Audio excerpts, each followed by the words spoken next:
they'll kill themselves. Hi, everybody. Welcome to Fiasco. It's crazy. It's a fun time. Welcome to the accident game where anything and everything can happen.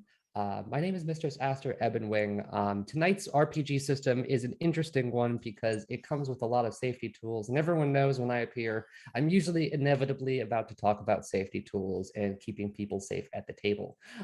So we are going to be going through a lot of rules and information tonight about the game Fiasco. It's a very short game. We're all going to be learning it together, as a matter of fact. We may not actually finish the whole game tonight, but we're going to be talking about what makes Fiasco really cool. We're going to see how it sets up scenes, and we're going to see how it very quickly sets up character relationships when none exist in the first place. Now, this group, this is cohort 16. We went backwards in time. I showed you cohort 17 last week.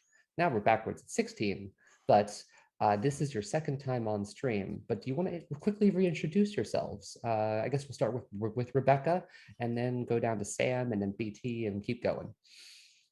Okay, hi, I'm Rebecca O'Neill. I'm a clinical social worker in Virginia working with kiddos on the spectrum. Awesome. Hi. Oh, I forgot the order we said to do this. Sam. Hello. Go ahead. Hi, my name is Sam. I'm a mental health therapist working out of Boston, and I work in community mental health. Awesome. BT. My name is BT. I am out of Northern California, working with queer and trans folks and all sorts of other alternative, I don't know, lifestyles, ways of being in as a psychotherapist. Yeah. Awesome. Thank you. Stephanie. Hi, I'm Stephanie. I'm a filmmaker in Los Angeles, and I also do mentoring with kids through Young Storytellers program through Disney. Oh, yay, Disney. Robbie.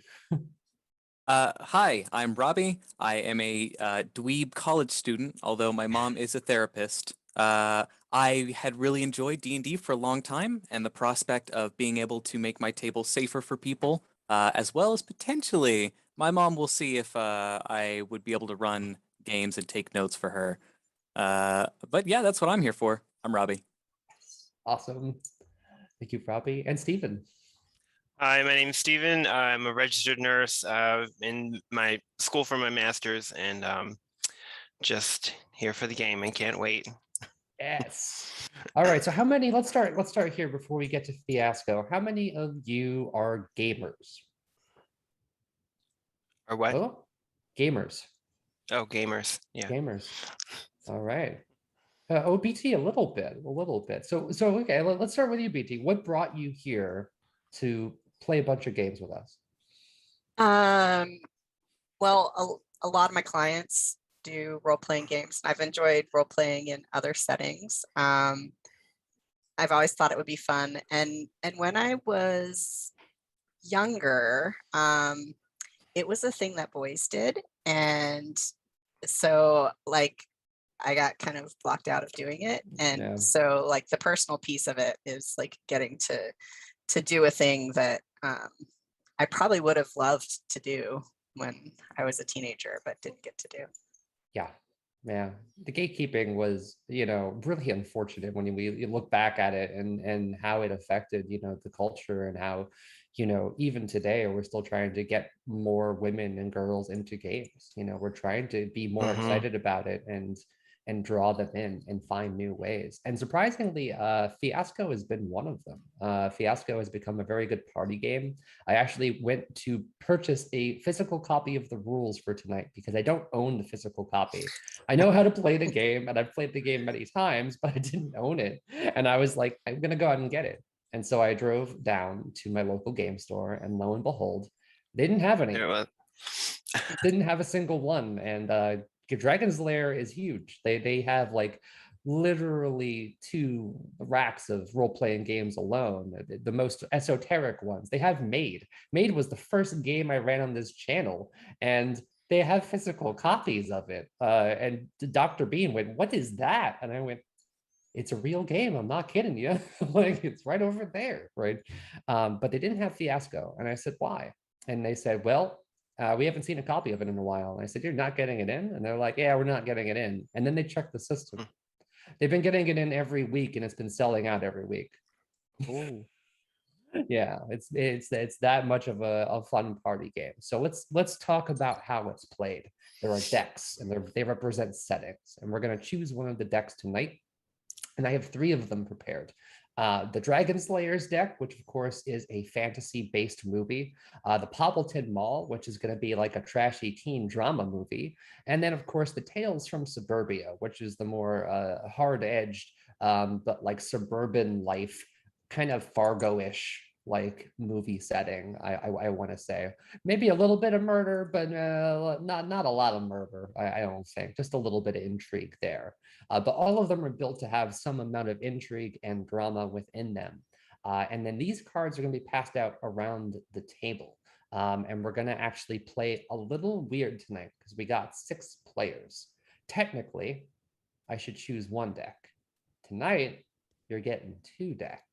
Ooh. The reason is there's 6 of you. And we're going to have the stories come together because that's the only way we're going to have enough cards. I'm going to remove enough cards for 2 3-player games, and then they're going to be played in 1 round, basically, and interact with each other in a weird way. So this is almost like genre clashing. We'll see if it works. It's an alternate rule. It's in the back of the book. It says it's for expert play. Y'all are first-time players. I don't think this could go wrong at all. If not, we'll have a very interesting set of scenes here. I'm going to go through each of the steps of how to play, starting from the beginning, and then how scenes are built. But we have to start with where we're playing at first. And so I leave that up to the group to determine together where we're going. Dragon Slayers, Poppleton Mall, or the Tales from Suburbia is the primary setting, we'll say. I mean, we could do like Suburbia and Dragon. Could you have to pick 2 of them, right? That yeah.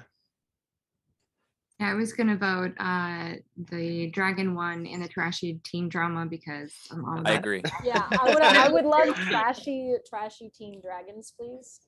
Trashy Okay. Teen Dragons. That's where I was at. All right, then it's going to be Dragon Slayers and Poppleton Mall. So what I'll do here is I'm going to reveal these 2 extra decks, and I'm going to begin reading the rules. And I'm going to flip my screen. If you want crits over to the bigger screen so that everybody can see the table and everyone can see the things. Okay, so we're going to start with a blank table, and as you can see, we're missing a here. Sorry. I'm sorry. This game's made for 5 players. There's 6 of you. It's awkward. We're just going to try and there. Now there's a 6th card. Done. All right, I have to read some stuff. All right. Fiasco is a storytelling game inspired by the cinematic tales of small-time capers gone disastrously wrong. You will tell a story about ordinary people with powerful ambition and poor impulse control. Lives and reputations Yes. will be lost, painful wisdom will be gained, and if you're really lucky, you might just end up back where you started. Oh, Ooh. but you probably won't be lucky. What do you need? Well, we need you 2 hours, and we're going to keep going here. So we place the board down. We're going to immediately next take out the engine deck, which we have our 2 little engine decks right there. And we're going to separate out aftermath, outcome, and let's not cards. But let me actually, first, we have to remove some cards. I have to deal some cards out to myself. So let's shuffle these decks first. Do I want to shuffle this deck? Yes, I do. Do I want to shuffle that deck? Yes, I do. We're playing with 3 players per game. So each of these decks is going to get 6 cards in it. And it starts with, let me see.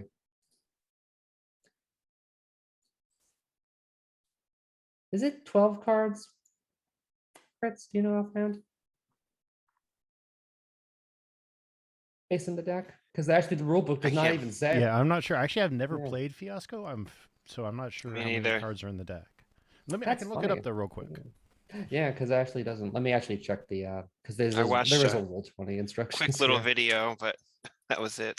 Yeah, Wonderful. the short video I watched said something about 2 cards per person, but I don't know if that's what it was talking about. It don't remember. is. Yeah, this is the 2 cards per person phase. And yeah, I'm just making sure because I actually have to deal cards to myself in order to remove them here. So I'm assuming it's 12 cards. So it should be 6 cards to myself.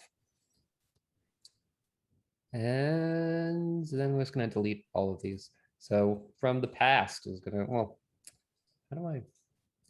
Oh my God, it's roll 20. We are going to have to figure some things out tonight with you.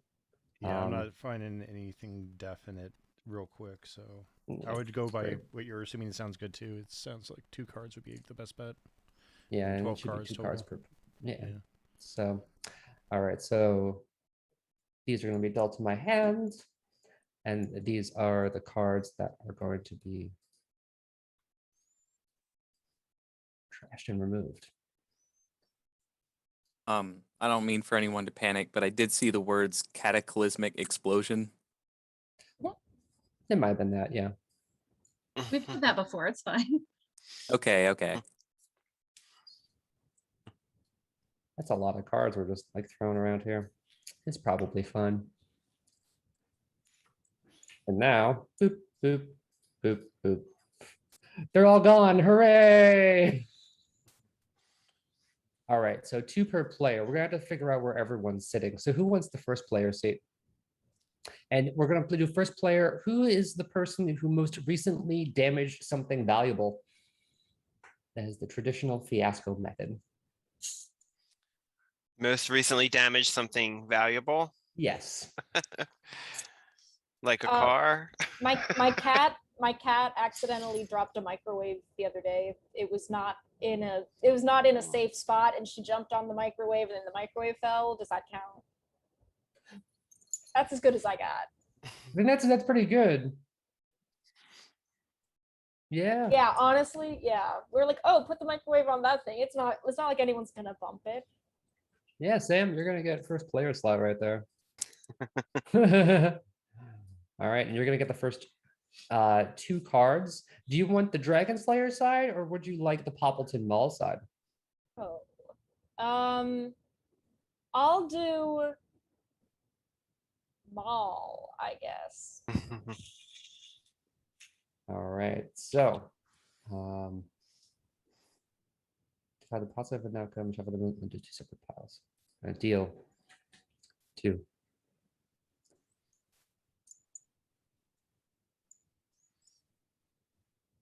Oh, must deal cards to 1 player. Fine. I'll deal them to exactly 1 player. You have received these 2 cards. You have a need to get off on Primo Pipeweed. Exactly what you gotta do. And your relationship between the 2 is a family relationship. It's going to be parent and stepchild. So we're going to take these. My dad's gonna be so mad at me for smoking this Primo pipe weed. These in your hand over there. I learned it from you, Dad. I learned it from watching you. Yep. All right. So next person, I believe, was Steven. What was that about? Car? Oh yeah, somebody a bicyclist ran into my car. Ooh. Ooh, Yeah. I'm sorry. That wasn't today, but it was a couple days ago. All right. So Dragon, Poppleton. Dragon. Dragon. Yeah. Deal two more out, and we have. Oh, it's small. Let's make it bigger. Fellowship, New Blood, and Veteran Adventurer. That's a relationship card. And you also got an object card. Looks like it's treasure, a massive pile of gold coins. Oh, nice. Something about a massive pile of gold coins. All right, so next person who hasn't gone yet. I have a ceramic llama that I keep my toothbrush in, and it broke pretty recently, so I taped it back together. Was that who was that? Was that Robbie? Yeah, that was Robbie. Ah, Robbie, you're gonna be over here. And which set would you like to pull from? You know I want the mall one. Oh, the mall. Yes. 2 cards. We're dealing them out. You have received. Oh, relationship, crime, till, tap, and register thieves. Okay. And then a location card as well as the West End with the T Esquire kids. The T Esquire. Okay. Kids. Yeah, sure. We're gonna put these over here in your location. Next person. Well, this is Rebecca. I regularly Rebecca. embarrass myself. Does that count? Is damaging something? Well, we'll say it counts for position It's all I got. position 4. All right. Which deck? Oh, I really want to do the mall one, but I'm going to take the dragon because Oh, I got the vibe that another party member was looking forward to the mall. oh, still have more cards in Oh. Dragon Slayer. So, all right. So we have 2 objects. Sentimental. It's a statue of a deity with a hidden compartment. All right. And there's a relationship card as well. Adventure. Master and defeated foe turned into servants. Okay. Okay, that is going to be a relationship. All right. So next person, we got 2 slots left. Who hasn't gone? I can go. I Okay. recently tripped and fell into one of my husband's incredible pieces of artwork and put a giant hole in it. Oh, no. Why was this not mentioned first? Yeah, why did Yeah, you I not say that feel like you first? should have gone first. I know, but I didn't want to go first. And my husband's actually watching the live stream, so he's probably chuckling to himself and being like, "It's Oh, okay, gee. it happens." It's like 'Cause my he's been art is being worth more supportive. than that microwave. My husband. Art is worth a lot. He's incredible. Yeah. Sorry about the art. I'm sorry Aw. about bringing back that experience for you. Oh, it's okay. Yes. He just texted me. He said it wasn't bad. Oh, good. Wonderful. Aw, Aw. see. So, That's which sweet. deck? I'm gonna go with mall because I want to be a trashy teen again. Yeah. 2 cards. Trashy teens for the win. Pipe weed. I weed. Pipe weed. Thanks, pipe weed. You, do you want this one?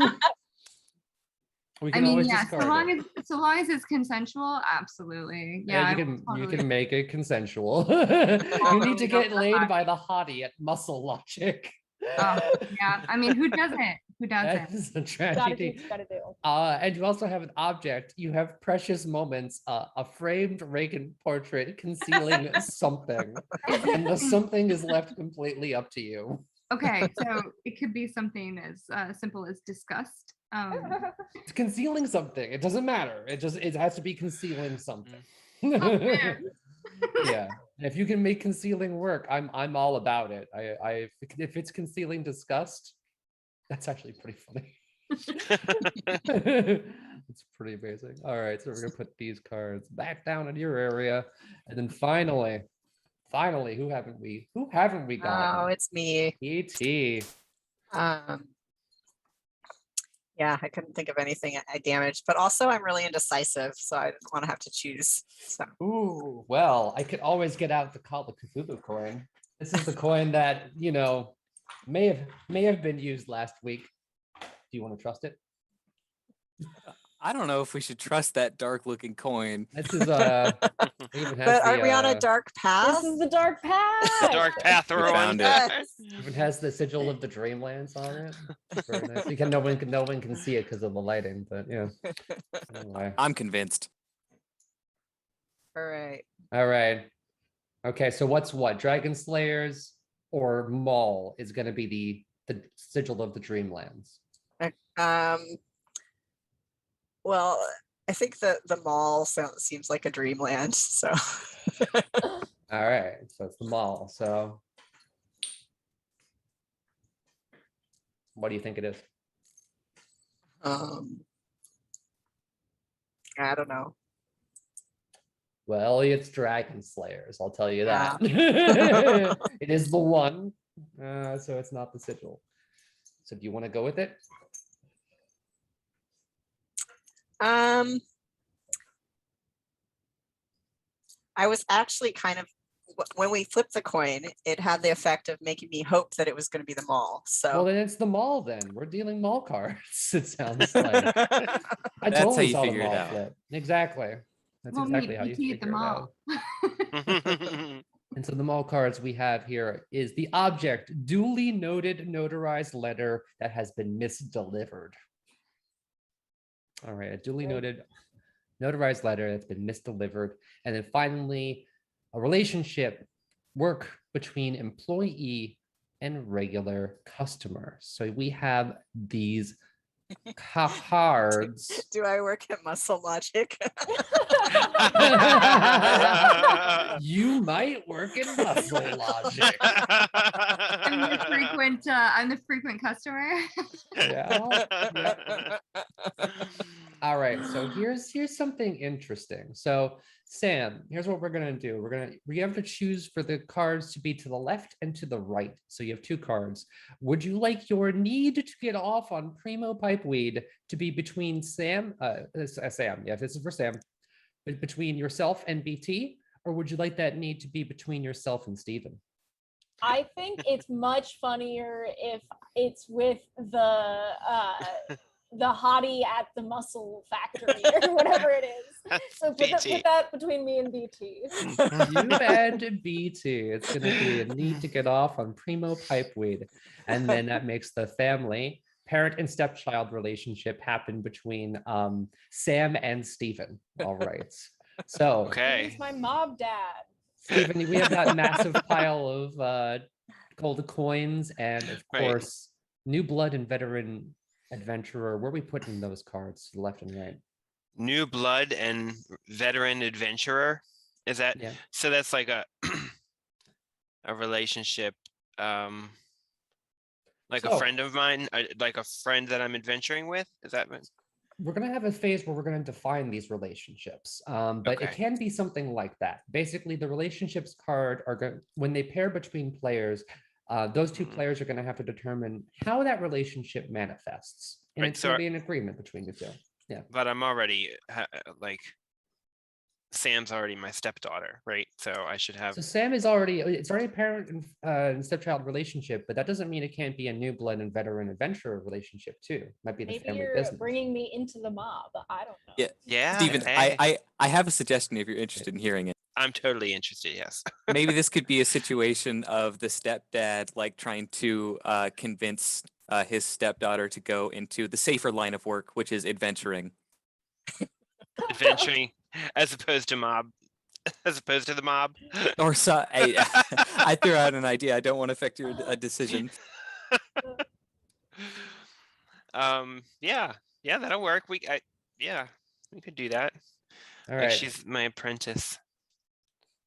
Dad, I just want to go smoke some Primo Pipeweed. Stop. Dad, I don't want to go adventure. I don't want to go adventure. I want to go to the mall. All right, so where are they going? Where are they going? And then what was the other one? The object. It's a treasure. It's a massive pile of gold coins. So is relationship going to the left or right? With Sam. With Sam. All right. Yeah, so we are setting up that double relationship here. Yep. And then the object will go with Rebecca, right? We'll go with Robbie, actually. Okay. So Robbie, there's a treasure, massive pile of gold coins sitting between you and Steven now. By the way, your relationship is the crime card. Till tap and register thieves, which might be interesting. But there's also the location card you have, the West End. So where would you like to put these cards? To your left is the massive pile of gold coins, and to the right is nothing. Oh, you're muted. Robbie, you're muted. Thank you. You called out my first thought pretty quickly, but I want to make sure I examined the other options. So a large amount of treasure from Steven. I'm either stealing it or okay. I think I'm gonna be stealing it. I'm putting relationship Yeah. onto the So- object. Okay. All right. So we have this massive pile of gold coins and a Being relationship of being till tap and register thieves between Steven and Robbie. So you two are going to have to steal this massive pile of gold coins. Which automatically defaults the West End to sitting between Robbie and Rebecca. We're down to Rebecca now. So you have an object, the statue of a deity with a hidden compartment in it, and then the adventure master and defeated foe turned into servant. I definitely would like to put that between me and Robbie. So you are that's gonna be a time. Okay. I cannot wait to explain what that's gonna do. Hold on a damn minute. Who's who? That's what you're gonna have to figure Tied this out. together. But the object, since Stephanie has that precious portrait of Reagan with a concealed, compartment, I'll put my sentimental concealed deity between us. It's a statue of a deity With a hidden compartment, right? hidden compartment. It's a statue of Reagan with a hidden. Could be. So Stephanie, you still have the need to get laid and the Reagan. I mean, that's a whole And the mouthful. Reagan. So I'm going to put my object with Rebecca, provided that the statue of Reagan also has his teeth painted white, like the one at the Reagan Library. I mean, obviously. Yes, obviously. He'll All elude right. me. And then my need to get laid is definitely BT the hottie at Muscle Logic. Nice. You were Nice. the last one. Consensually. Yeah, I think Essentially. it's been decided already for me. The relationship has to be with Stephanie, and the Okay. object has to be with Sam. All right. So here's how we have the cards down. Oh my goddess. Okay. It's already a story. It's Already a already fiasco. At this point, what we're going to be doing is talking about the broad connections between these relationships, and we're going to have to determine some details. And the Fiasco rulebook is actually very good about this because it calls out, and I'm going to call it out too, some of these cards, as you may see, are relationships of authority. They have power differentials. And so that becomes a little complicated at the table because, you're all new, meeting each other, and all of a sudden you're going to be entering it briefly into this pretend relationship of authority and have to act it out. So how do we make sure that that is an okay situation? We have to talk about who is the powerful one and who is the weak one and why, because there should be a gap in basically the power levels that is distinctive. And when you create that, it actually makes the situation more extreme and more funny and sillier. Comedy is very much a thing of extremes. You want to go high and low at the same time, and then you can kind of get that awkward comedy effect that the Coen brothers are so known for. And of course, we're going to have to look here very carefully, especially with like romantic entanglements. It calls out that as well. Because you can talk about, is it a complicated entangled relationship where no one is in control, or where someone thinks they're in control, but they're not, that's a possibility. It doesn't have to be a cut and dry relationship at all. Or it could be a straightforward one. It could be the traditional teen drama of, oh yeah, the hottie of Muscle Logic. Oh my God. You can get something like that. Or if there's even a third party, someone else at the table that maybe both of them are chasing after, maybe the hottie at Muscle Logic, the kids at he comes from the West End, and those West End kids, man, I don't know, you know what they say. but we want to look for what makes the situations fun, even when they're negative, what makes them fun and what makes them a really good story to tell. That's what you want to lock onto here. Things that are getting people to laugh, things that are getting people to smile, things that are getting people to come together and really understand maybe a cool moment together that you would both want to explore together. And you'll all be exploring them at different times with different people, which is very interesting. So let's start with the first complicated relationship, which is Sam and Steven. You are both the parent and stepchild and the new blood and veteran adventurer. How is that working? Huh. I don't know. So my first thought is the quickest like funny parent stepchild trope is you're not my real dad, you can't tell me what to do, right? Right. Yeah. So I feel like that's like a nice base layer, but now to figure out how you're trying to have me in whatever adventuring thing, like how you're trying to convince me to do that is, I think, the hard part. Right. So who's the parent and who's the stepchild? I think I'm going to be the stepfather, right? Yeah. Okay.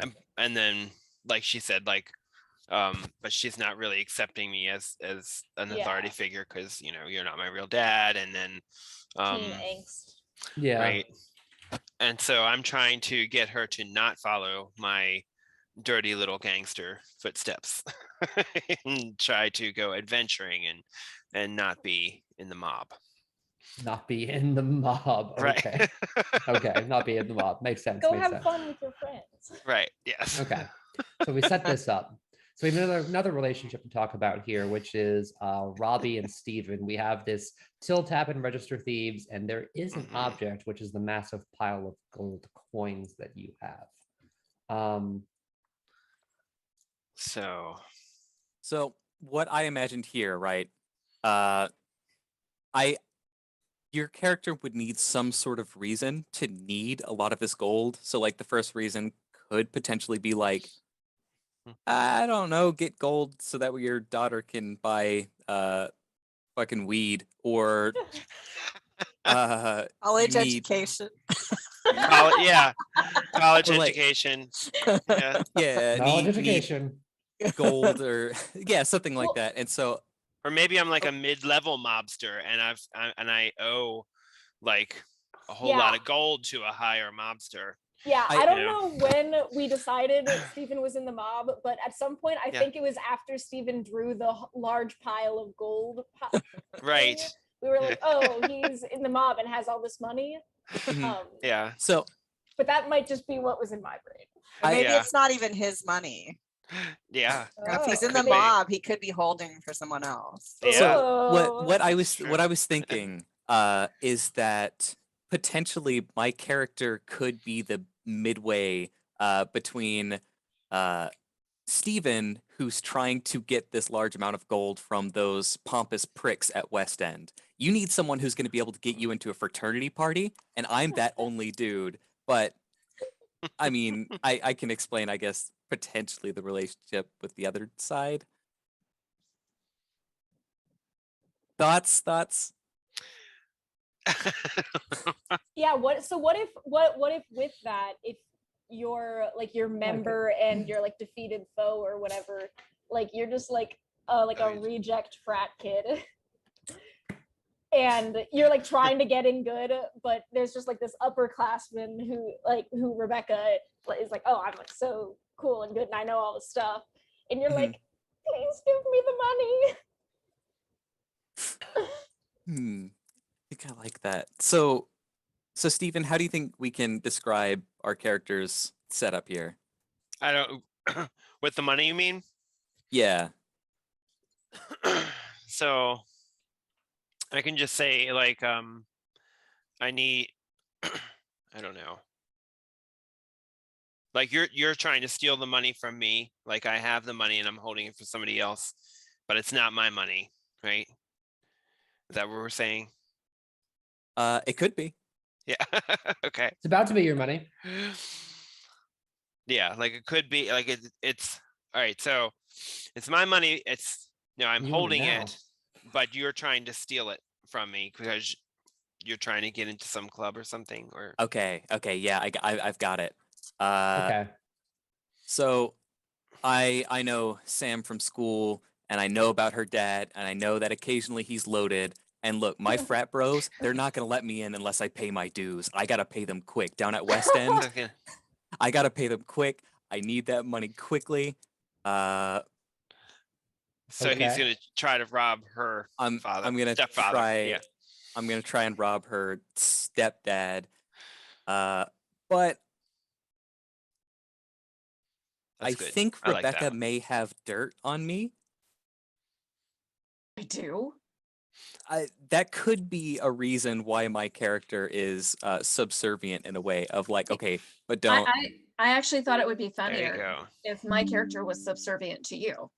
Okay. So what do you imagine that being like then? Just Well, I don't know. It's like I had Interesting. different ideas before all of this started to like come together. Mhm. Like, well, and now I have no idea. So It's interesting, right? How like Yeah. it just kind of falls together. Yeah. okay, so Robbie, you're a frat boy that needs to get in. And I want to bring like a fantasy element in too, since our deck Right. is like fantasy based. I know. I was kind of just thinking maybe we should just kind of change the cards to make it fit with the other one, or maybe we should just do, work that in and have it both. I don't know. Whatever you want to do. I could just say like the Black Magic Frat down at West End. Yeah.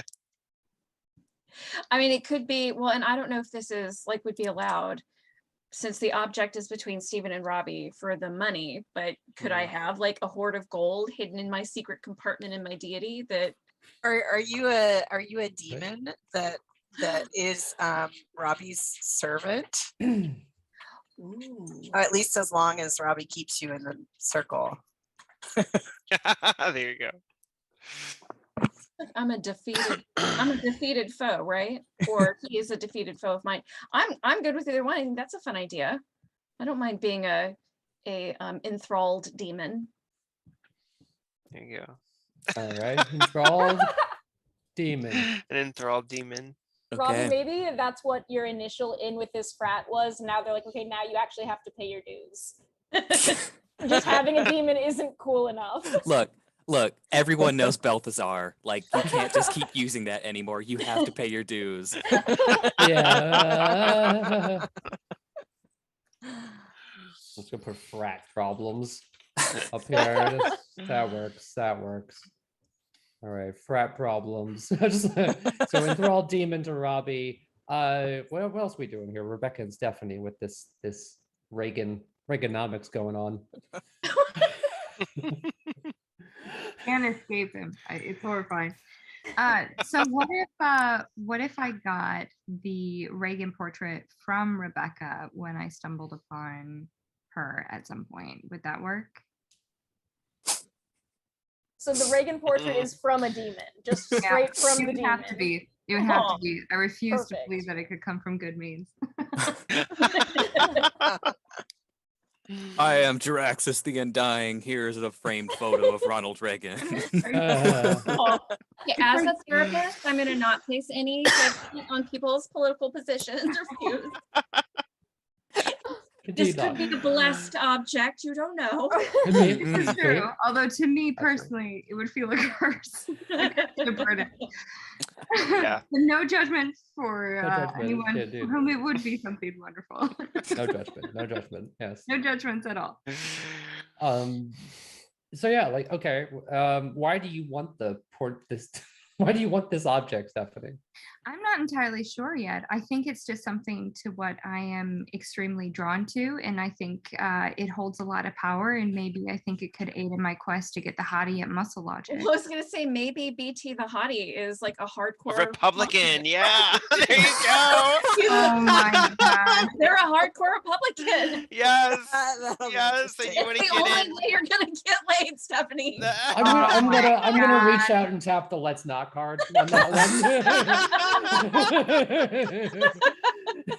I mean, listen, I'm a teenager. I'm rebelling against everything I stand for. So yeah, I'll go for a hottie Republican at Muscle Logic. This took away the way we know it holds the power of hotness, and you're trying to use it to Love get it. into. Yeah. I love it. Power of hotness.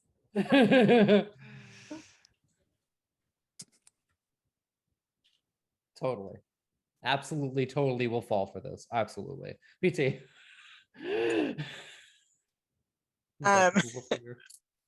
So I was thinking that the hottie is actually pretty clueless. Just trying to, Clueless. do his job, and maybe he's like a personal trainer or something, and so he's really trying to be professional and provide personal training for this girl, and clueless. So you were Brad Pitt. All right, cool. All BT knows is it's a little weird how much my character wants to get stretched out. How many cramps I get, it's like another leg cramp. Oh my God. Hey, why don't we finish these stretches back at my place? No, doing it here works just fine. I like the atmosphere of the gym. Max, you got the equipment. Yeah. The portrait of Ronald Reagan. Come on. It's everything. It's everything you need. All right. So massaging, great at working the hams. Wonderful. Needs all the stretches. Well, maybe Reagan is just BT's favorite actor, and it has nothing to do with it. I don't know. I kind of like that he's like the focused capitalist, Yeah. Oh, What do you want, PT? PT, this is yours. This is yours. What do you want out of I this? was thinking that he's also, if he is smoking that pipe weed with Sam, that might be part of the reason. He's just like really into his body and being present, and isn't very aware of other things. Due to the pipe weed. Aware. Maybe he does watch Reagan movies when he's stoned. Got time for Bonzo's a personal favorite of his. Oh my God. Oh man, so stoned. Jeez, we had a lot. Jeez, BT, you're really fleshed out over here. Sam, are you stoned? I'm also stoned. Yeah. Also stoned. Okay. Also stoned. Stoned. I don't know what stoned is, but it just happens. Shout out to Stephen, also stoned. Wait, who's the new blood? You're the new blood, so Mob. You're the new blood to Mob. New blood to Mob. Right. Oh yeah. We have to It's figure loaded out from the Mob. this letter. Oh yeah. BAWSS Mobbouse. Okay.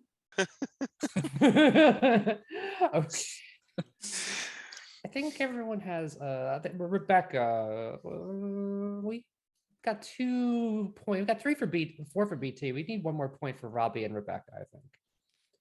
Should be about 3 points a person. Let's see. What about the Robbie and Rebecca? Oh. Yeah. I mean, Robbie just has a demon for some reason. Okay. Yeah, true. Just what about this?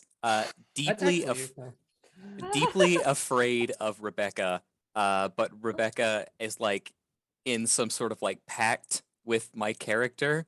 Oh yeah. So like constantly just following him around, trying to like do things for him, and it just scares him deeply. She just shows up. Hey, Robbie. I love it.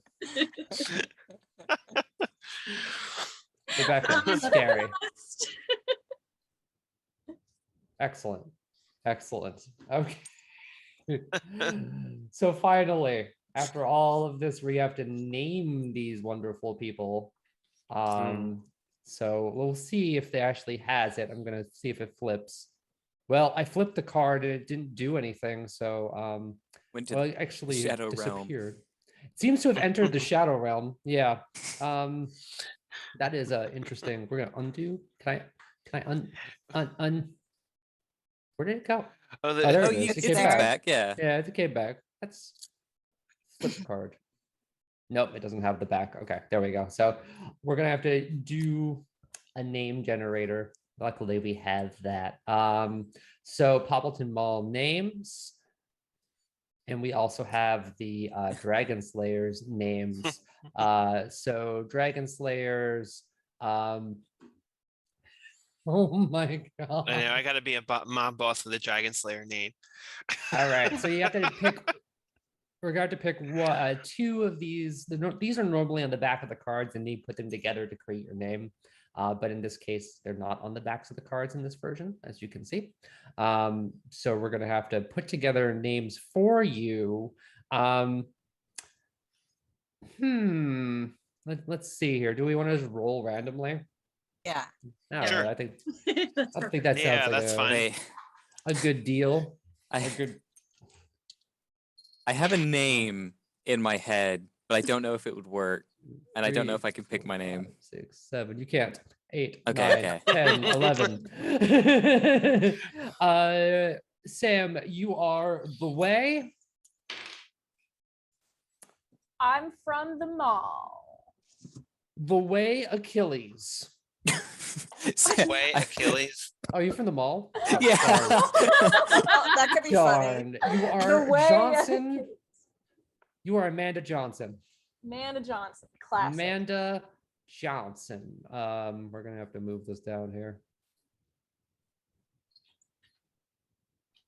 Amanda Johnson. All right. Next, Stephen, are you from Dragon Slayers or Poppleton? Let's do Dragon Slayers. All right. 17. You are the Deadly. The Deadly. Zadkiel. Zadkiel. Deadly Zadkiel. That's actually perfect. Zadkiel. Zadkiel. Can you spell that for me? Zadkiel. The Deadly Zadkiel. K-I. The Deadly Zadkiel. Okay. Amanda Johnson. It's a lot of things here. All right. So, Robbie, where are you from? Wait, what? Like, Poppleton. Poppleton or Dragon oh, Slayers? Poppleton, yeah. You're from Poppleton? I'm You from got Poppleton. 19. You're pretty far down. You are Pete. Actually, wait. No, you're knee high. Is that not an 8? 5, 6, 7, 8. Do you want to be knee high Erica or Michael? Knee high Erica works. Knee high Erica. How do I spell knee high? Knee. Knee high, and it's your nickname. It has quotation marks around it because that's how we're rolling with that. Okay.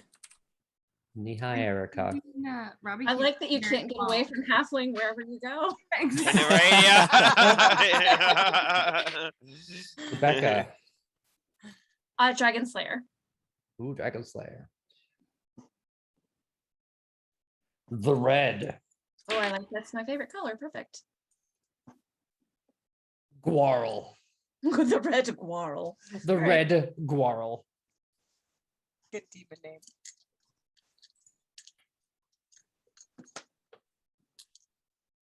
GW. It's actually a pretty good demon name, actually. Yeah. Oh, wait, The what was the red- demon name? The Guarl. red Guarl. All right, Stephanie, what is your lovely name? Give me that sweet, sweet mall name. Mall name. Oh, that's gonna be an interesting one. 9. Vin. Brenda Vin. Brendan Vin. Brenda Vin. VINH. Brenda Vin. BT. Mall. Yeah. Ah.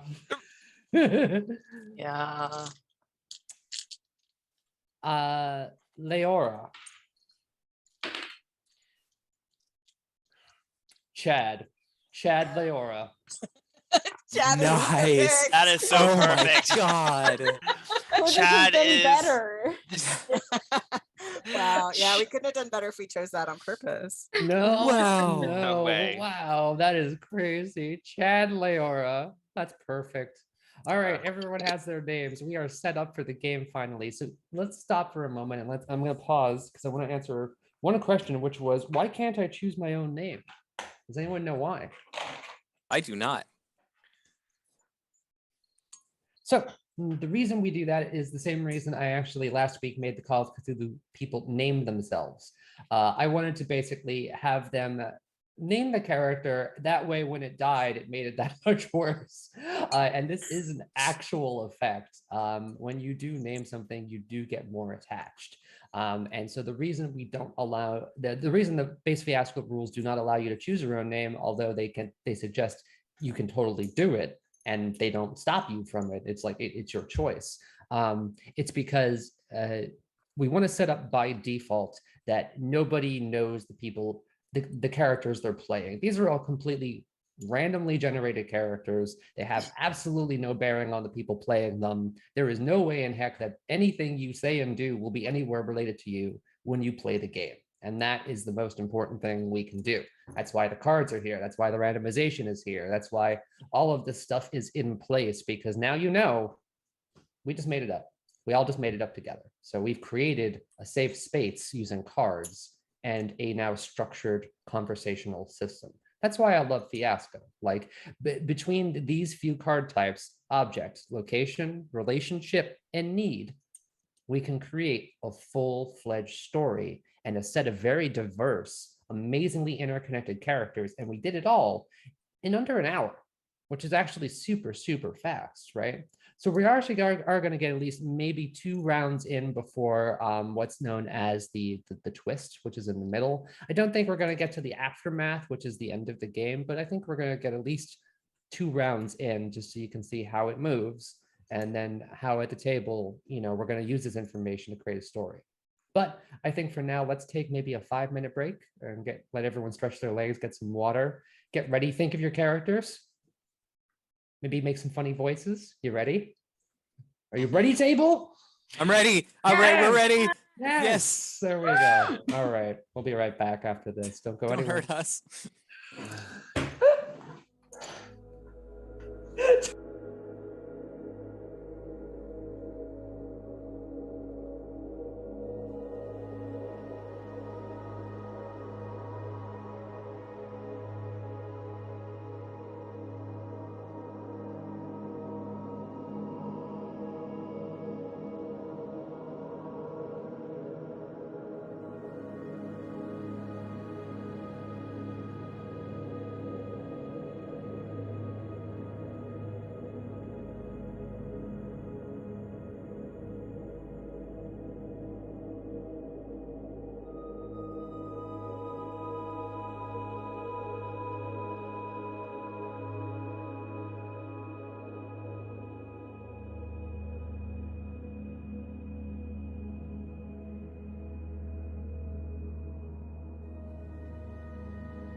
Like, so yeah, we rode into this miserable little town, bunch of outsiders ready to solve a problem, solve a motherfucking dragon. Well, we solved it, and here we are, ready to kick back and split up the loot and regale these bumpkins with tales of mummy rot and devilish traps and the dragon we whacked. Of course, it's never that simple.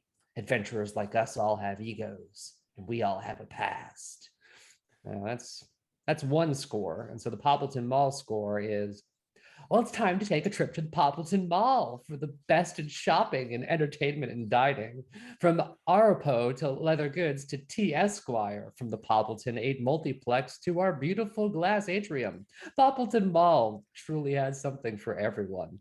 Join us for the holidays when Santa reigns from his throne room and the atrium rings with the sounds of merrymaking from the magical Winterland stage. Your children will always remember their visit to Poppleton Mall's Santa Land. Ding. So let's mix these two up. I would say in this town, there's never enough shopping for all the adventurers here. We need a place to come to.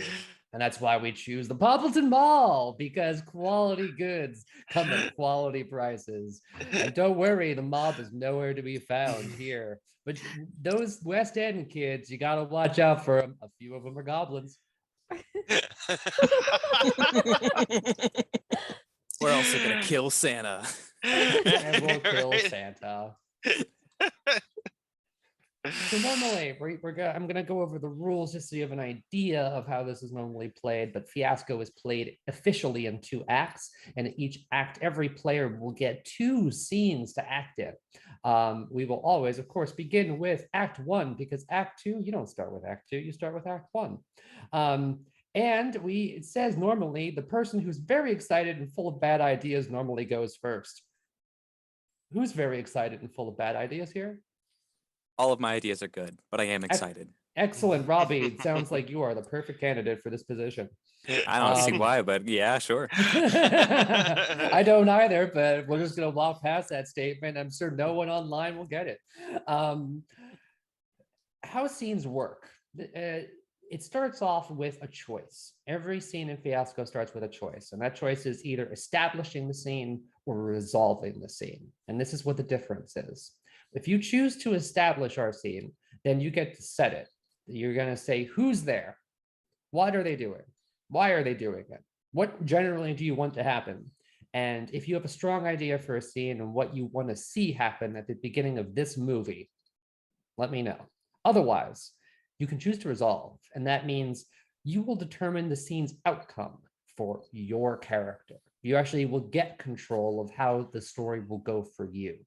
If you establish, you don't get that control, but if you resolve, you don't get the control of what's happening to you. So at some point, you are losing control and giving it to someone else here at the table. Mm-hmm. When we're resolving, you're going to be drawing a card, and you can choose whether it's a positive or negative outcome. Choose to resolve if you like surprises, because your friends are always setting the scene. Okay. So I don't think it'd be a good idea for me to resolve a scene right now. What I guess I'm sort of curious about, I don't want to Mhm. step on other players' ideas of what their characters may be doing and whatnot. So if Mm. I set the scene, I would want to include one of the players, probably on my left or my right. Yep. Okay, then I guess So I'll this is interesting because the game actually leaves it very open at this point. You're allowed to call in whoever you want, as many Okay. people as you want. It could be the whole table if you want it. You are able to summon their cards and like the things that they want or need, like to keep those in mind and keep their characters in mind. And when Yeah. you're pitching it, pitch it. Pitch it out to the table, Okay. talk to other players, and ask them what they're interested in maybe acting out and what they would like to do. Because if someone leans into it, then there you go. You have your scene. We have the excitement. So, okay, what I Mhm. see for this sort of like first opening scene is knee-high sort of like sitting on a table on like the corner of a food court inside of this mall, and he very conspicuously has sort of like a big bag of like Panda Express, and he's leaning down with like these binoculars watching this arguing stepdad and his stepdaughter, trying to listen for any mention of a large pile of gold. He thinks he is alone, but his red guarl may decide otherwise just at any point, which would be detrimental to his stealth. Okay. How's that sounding for everyone? Good. So we're arguing that. So we're arguing maybe the concept of a large sum of money might come up, and we are being spied upon, and maybe there's a demon in the room we don't know. Okay. Okay. Who is? Let me double check. So you are, of course, establishing. Who is the spotlight character? Who is Ooh. the one that gets the scene? It Oh, sorry, started. sorry. You're in the spotlight. I just noticed. I had to double check the scene mechanics. Okay. You are in the spotlight, so you are there, and this is going to resolve for you, because you established everyone who you just called in is actually going to get to choose together at in the mid scene how it ends for you. Okay. And it will choose positive or negative, and we're going to take a card out, and we're going to find out what it does. Sure. All right. So, with that stated, we have an argument going on. Who wants to start? Robbie, you technically are in control. If you want to open up with a small narration to bring us into the argument, and maybe we'll start the scene there. The scene should run for about minute 30, 2 minutes, and then I will call a pause, and then we'll go for resolution. Okay. Yeah.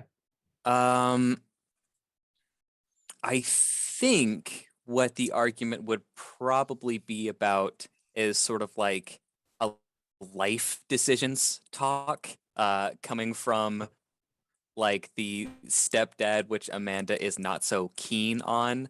So I can imagine Zadkiel being this like full plate bearing, like jacked dude on this really, really small like cafeteria table who's like got different papers lined up and is showing them to Amanda, like the statistic proof that adventuring is so much better than Amanda's dreams. And Nihai is just like muttering to himself, like, "Oh my god, can they please just talk about the gold that they have?" But the spotlight is on you two right now.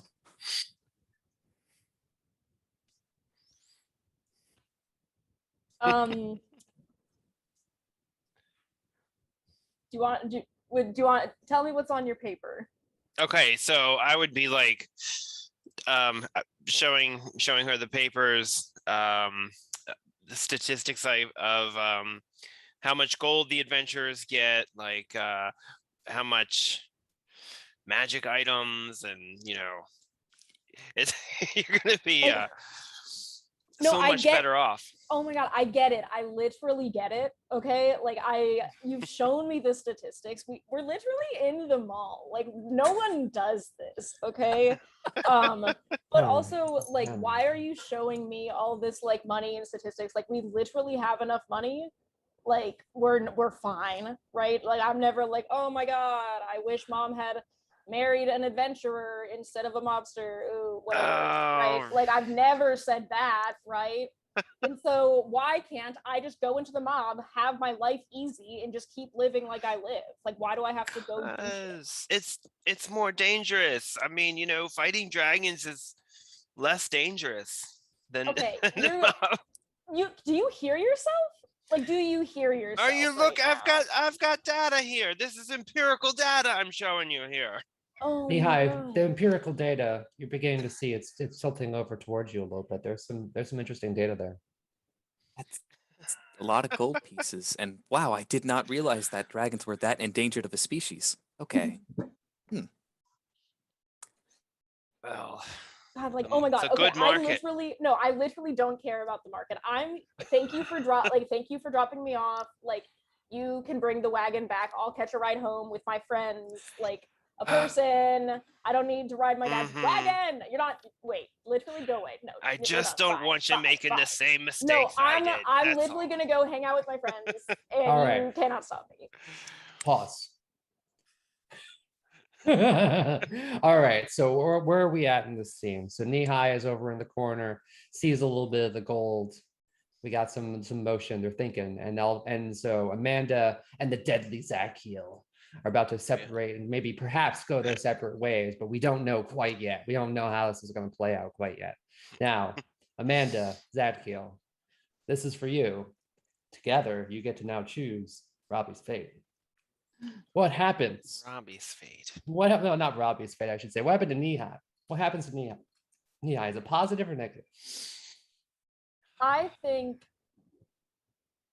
Nihai has access to a lot of material right now.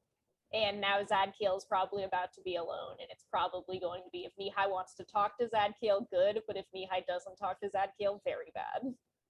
You know, like I think Nihai won't get anything out of it if he can't like get Zadkiel's attention and stuff like that. Yep. Yeah. What do you think, Zadkiel? I was thinking he was going to try and steal some of the data or something. Yeah. And either that was going to either go well for him or not. One way or another. All right. So there are 16 cards in this deck. I have to discard 4 from each. So these are going to come to my hand quick. And then I'm going to be removing them. Oh, 1, 2, 3, 4. And there's the other 4 from my hands over here. Just to blast them out and make sure they're not involved, because we need to end on a certain amount of cards. Geez, why is this? Oh, that's weird. That's stuck on the side there for no apparent reason. All right. So together, you have chosen positive or negative? I think positive. Positive outcome. Positive. All right. Yeah. So we're going to deal this.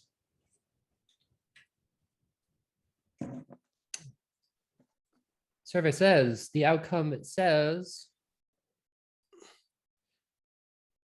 the tilt. You're gonna have a +3 when we resolve a bunch of this stuff, and we're gonna that number matters. The +3 matters, so you're up 3 right now. That could be good or bad by the end of the end. You don't want to be extreme, by the way. The higher or the more positive or more negative the number, the weirder it gets. If you can keep your character level in Fiasco, you usually get an okay outcome. But the more extreme you get, the weirder everything turns. The outcome of the scene, however, is paranoia. That thing you stole has been stolen. So, okay, this could mean 2 things, right? Yeah. This this could mean that the pile of gold that Nihai is looking for has already been stolen by someone else. Or this could mean that the data sheets or a lot of the different information that Nihai needs to find the gold has been taken. I don't know which one to choose. It's your control, because you are, well, no, it's not your control. It's actually Zakiel and Amanda's control. You get to pick what it is. I think the money not being where any of us think it is funny. That sounds probably right. Yeah. All right. How we go with the money not being stolen or whatever. Money already being stolen. All right. So I'm going to flip that. That's going to go over with Nihai right there. So you +3. Very good. Play it out. How do we know that? How do we find this? Okay. I think for like, oh, go ahead. I'm just going to be shuffling up my papers and getting ready to go. And I'm just looking at my daughter and shaking my head as she walks away, very disappointed in her life decisions. Getting all my stuff together, headed to my horse and buggy. Nihai needs to get some of those papers before he can get to the house, and he frustratingly mutters to himself, like, God, I wish I could teleport or go invisible or like do black magic or something to get those damn papers. And so they're just sort of sloppily underneath my arm. And so I'm walking by, maybe he could sleight of hand. All of a sudden, I see just a few papers. Yeah. I don't think Nihai would have the ability to pickpocket it very well, but I think Red Guarl might be able to. It feels like a There job. you go. Yeah. So if you like appear next to him, it goes like, God, fuck! I wasn't talking about you. Hi. It was theoretical. I wasn't saying actual black magic. Okay, you know what? What you doing? What you need? You know what I'm doing. You've been watching me this whole time, haven't you? I have. Yeah. Okay, then You you look know. great, by the way. I really appreciate that. You scare me deeply. I need those papers very quickly before he gets away. Can you do this for me, please? Did Am I I do allowed with to my do that? keys to my cart? I actually forgot my wallet. Could I have like 10 gold? I guess. Of course, you wouldn't be asking Dad for money if you were an adventurer. Never mind. I'm just gonna go. Honestly, I'm just gonna go steal it because who's gonna do anything to me? None. Right? No one's gonna be like, wow. Ooh, these Zadkiel's daughter. Gonna throw her in jail. No. Okay, bye. I'm just gonna go steal stuff. Whatever. Kids, what are you gonna do? If we get the appropriate information, I think I would like to ask Red Guarl to teleport to this plate-wearing man's house and scout around for a bit and see if she can find the gold needed. Dude, look, Trevor's on my ass. I need this gold like today. I don't have the time to get into a cart and drive over there. Can you teleport? Is that a thing that you can do? I would do anything for you, Nihai. Okay. So order of operations. You find the gold, you bring the gold to me, and then you leave me alone for the rest of my life. I can do part 1 and part 2. I'll take it for now. All right, scene. Well done. All right. Cool. So we've now seen how one scene plays out in Fiasco. What did you all notice in that scene? Let's start with Brenda. Like, what did you notice about the mechanics and how it came together? Like, what is there anything that stuck out to you about the game's rules that seemed to influence what just happened? Or is there anything that you noticed that the players took control of, away from the game? Oh man, I hate being put on the spot. I think I did think it was cool how we were able to have the kind of control about how to set the scene and who was in it, but I did Mhm. also like how even when something was revealed, like the thing you stole has been stolen, that the characters were still able to sort of control the narrative and how Mhm. we found out that information. Yeah, exactly. And the reason it does that is because they're written with vagaries. And they're specifically written with vagaries. And they're also written specifically to interact with other cards. So the decks are all built in such a way that all of these elements always play with each other, no matter what order they go in, right? And because of that, it can spark ideas, it can spark new things that build off of what's already there. Yeah, absolutely. Chad, did you notice anything like from the scene? Uh, I mean, I don't think anything that hasn't already been said. Yeah. I mean, I guess one thing I noticed is it was really interesting to me. We've been playing games where we're kind of rolled by the dice, so it was Right. really interesting to have the things that we would normally make decisions about be sort of random, and then the things that we normally would let be decided by the dice be things that players could We're decide. deciding. Yeah. Yeah. Yeah. Does that change the game, in your opinion? I think it does some. I mean, I was noticing. I know that Robbie has some experience with playing D&D, and there were moments where it was like there was an expectation of the dice is going to tell me what to do. So I think that's what it looked like to me anyway. So so it's interesting to see how that changes what's happening for the players. Right. Right. Yeah. Robbie, did it feel different? In comparison to having dice? Yeah. This feels like a really great practice exercise for the whole aspect of improv in Yep. D&D. Yeah. It feels like if you took specific aspects of D&D and then just purified it into improv, you don't have to know the mechanics anymore. That's what this feels like, and it's a cool feeling. I like the game. Yeah. Bingo. You nailed it. That's what this is recreating. It's creating improv exercises, as we said before, at the outset. But it only recreates the role play.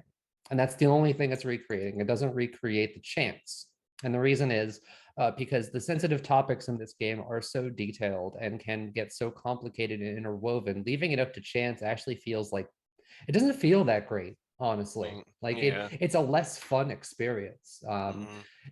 It works. I was saying it last week. It works for Call of Cthulhu, and it works because in that game, because the elder gods, the Chthonian elder gods, are so omnipresent and so powerful. When the game's rules come and crush you down, and you're all getting beaten up as investigators, it still feels fun because everybody's in it together. Everyone's having the external affect now your internal, like it is the unknown coming in. Right here, this is all very known. This is all very, very real. We don't have fantasy here. We do, obviously we have a little bit, but it's still being grounded even in that scene you just made with tinges of reality. It's a mall borrowing money from a parent. Like these are all things that happen all the time, probably, and you hear about it in your sessions, right? But we've already gotten that, and we've been able to like set up these connections through nothing more than cards and just simple phrases, and begun to structure learning and personal interests. And when these cards are on the table, they can also tell you something about the person who's talking to you. One of the reasons I'm dressed the way I am, or one of the reasons I have the names I do, is because law and games came into existence at roughly the same time, and they did so in ancient Mesopotamia within Babylon. As a matter of fact, the first game, the Royal Game of was a recreation of a race where players rolled dice and tried to go across the board, and it was played by royalty. But once it became very popular, it went outside of royal circles, it became a commoner's game. And then what did commoners do with it? They told stories over it. And then they slowly turned it into something that looks like tarot. And this happened like 5,000 years ago they were doing this, like in the middle of Mesopotamia. And this tradition has still continued onwards because it's just shared storytelling, with a little bit of change of control to represent the world. Basically, how does the world affect the person, and how can it recreate an experience within a moment within your head? So that's some of the background and some of like the build to all of this. Wow. Yeah. a lot here. But this is just a silly Coen Brothers game. What would I know about any of this? Next scene. Technically, so we started with Mihai Erica. It would technically go down to Rebecca and Red Guarl. So would you like to establish a resolve?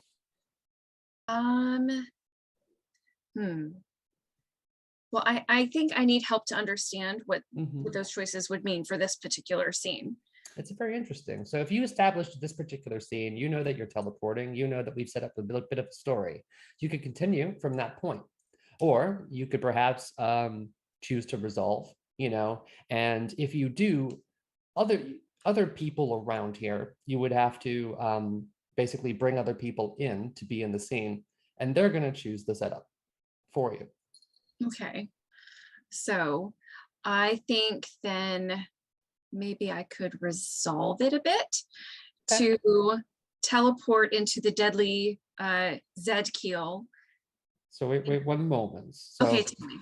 So when you're resolving, that means you're not going to start the scene. We're going to go to someone else and they're going to start the scene. And then when we get midway, you're going to actually be able to call positive or negative, and then you get to control after that. So you're going to hand off control if you choose to resolve to other players at the table. Well, I think it would be helpful to then, if I were establishing, if I understand correctly, like somebody at the table gave me a wonderful idea of as I'm teleporting into the deadly Zekiel's house, cave, wherever it is you live, as an adventurer mob boss, and find your enormous stash of gold that, I might think that might look really good in the hidden compartment inside my statue, which, could give me a little bit of leverage over my master Nihai, who I have a love-hate relationship with, and could come back and say, "Oh, master, I'm so sorry. There was nothing there. I found nothing. It's gone. It's been stolen." So you intentionally torture Nihai because you do understand how afraid of you he is. I am a demon. Okay. Okay. The glasses. This is my nature. Hype up in chat, the glasses. So that's where All I'd right. like to go with it. Yeah. So you've kind of established it. So keep playing it out. You're establishing it. You've come back to Ravi. You master. Someone else stole it. Master, it's gone. It's gone. I don't know what to do. I'm sorry. I failed you, master. No. Okay. Don't cry. That's. Oh God. Okay. Shit. Do you know anyone who might know anything? I need this money. Like, I Chad or need Brenda. this money. Chad or Brenda. What I heard is that there is this super buff hottie dude over at the, well, I don't know what his place is called. Muscle Logic. Thank you, Muscle Muscle Logic. Okay. Okay. If the money isn't here, I think that Chad, the name Chad has gone around in the fraternity a couple of times. I'm not sure if he's an actual member, but he may be able to hook me up with some sort of deal, some sort of put off the deal later. Do you think you can haunt him and scare him enough to get me a good deal? Oh, I would do anything for you, Mihai. Pause. Sweet. So we've now asked the question, can you go haunt Chad, Leora? Chad, positive or negative? Because Red Guarl set up the scene. Let's go with negative. Ooh, a negative outcome. All right, so we're gonna deal this. Oh, I'm so excited. This is gonna be fun. It's specifically not the broken card. Mayhem.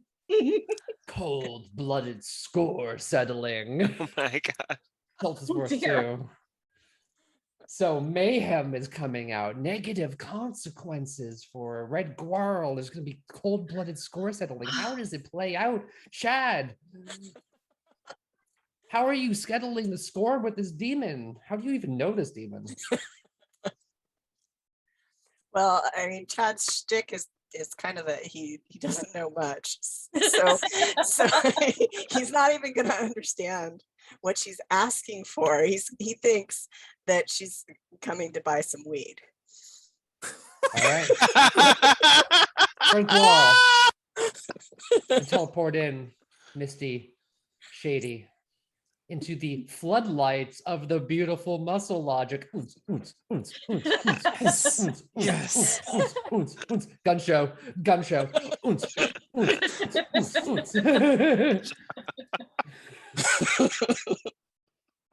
That's the music that's playing right now, by the way.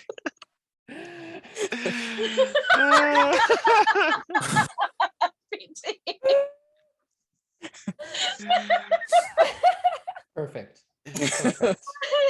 That's it. This is it. This is the feeling. We're getting this. I am going to pass away. So I guess I need to put on my best haunting sort of persona. So I'll go with a ooh. Or while you're lifting, I'm just gonna put my hands on the end and really make it super tough.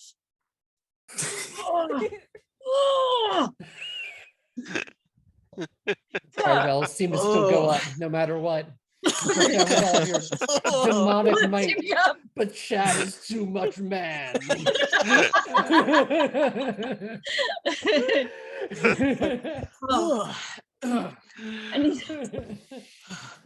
Hey man, I heard you can't lift nothing.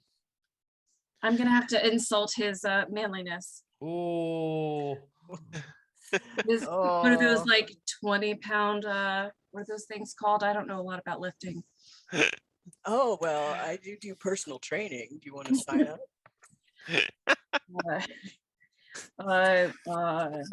No. No. I mean, I'm looking for someone a bit more swole than this. Oh. Well, you know, if you come around back, I got something else that I could sell you. Oh. If you know what I mean. I don't, but I'm intrigued.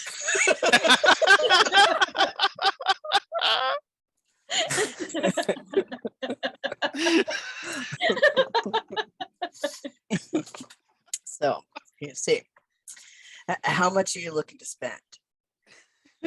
I'm not looking to spend anything. I'm looking to acquire something. Oh. If you First know what I time's mean. free kind of thing. I see. I see. Okay, well, I got some samplers. You've got your Maui Wowie. You've got your Girl Scout cookies. Now you might get swole from that because it gives you the munchies really bad. And I don't remember what this one is called, but holy shit. So I'm looking for something that can make a man out of a frat boy. Do you have anything like that?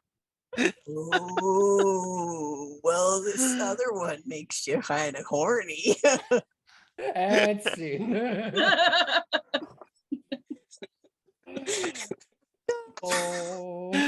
Oh god. Brenda Vin, control is passed to you.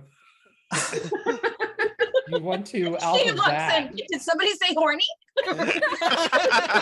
Yeah, do you want to establish or resolve? No, I'm gonna throw I'm gonna throw it to fate, and I'm gonna do a resolution. The resolution is that she gets. You don't determine that. You're gonna get to determine positive or negative if you determine resolution. Oh, Yeah. negative. Okay, so that's gonna be later. So someone else is gonna have to set the scene. So who would you like to set the scene? I want Rebecca, the red Marl, to set the Like, scene. Laurel. Because I feel like I'm ready Laurel. for this. What is happening to Brenda Vin?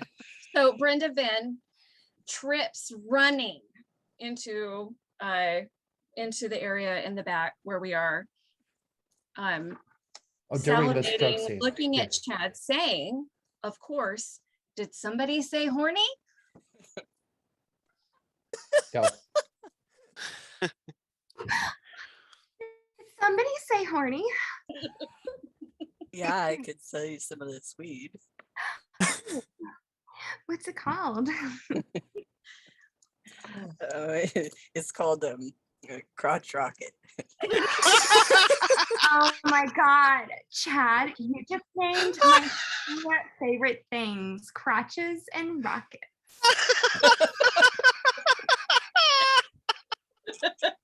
Yeah, I know you were doing really well on that rocker ab machine earlier. Good Yeah, job, it was so good, dude. right? Yeah, did you see how flexible I was? I was like so flexible. Yeah. You've been really doing a lot of stretches, I've noticed. And Goral, humans are weird. Yeah, Growl is just sitting back thinking, ugh. You want some help with that? I do. All right. Okay. The helping. Ooh. Well, you get to choose resolution. This is your character. Should this help be positive or negative? I want it to be positive for Okay, Brenda. so this is going to be a positive outcome. We're going to deal that out. And the outcome is as follows. Paranoia. Someone has jumped to the wrong conclusion. Yes. Probably me. Yes. Oh my God. That means you. So you jumped to the wrong conclusion entirely. What conclusion are we? So let's go. He's so in love with me. Oh my God. Chad, what's on your mind right now, bro? He's thinking about going home and smoking weed with his boyfriend. Oh yeah.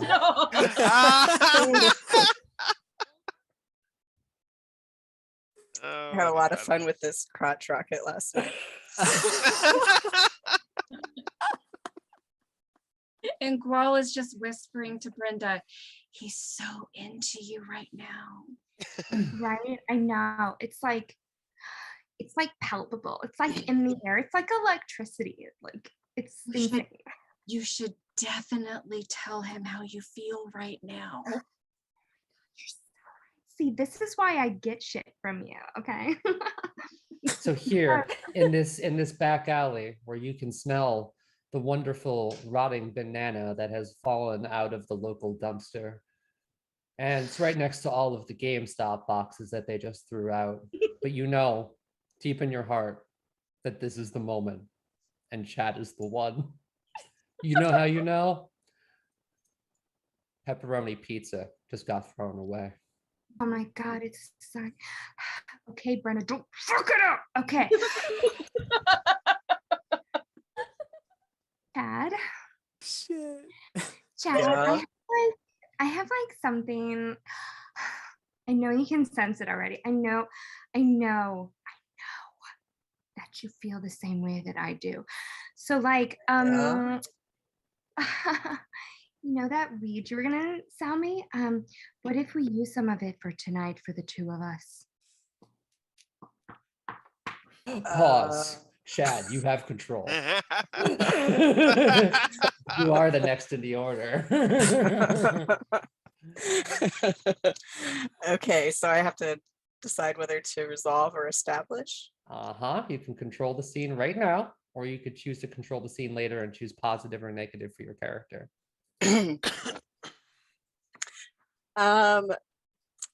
Well, I think I'm going to establish. I think Brenda's getting a little bit close. So Chad reaches out and just kind of like picks her up and puts her farther away. And maybe she's like, her legs are kind of going in the air. She's really confused. All right, so that's where the scene goes. Like you try to make this big moment, and all of a sudden it just goes.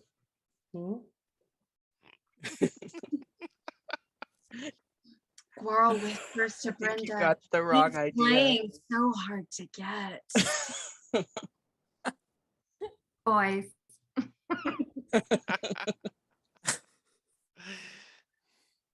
Oh my god.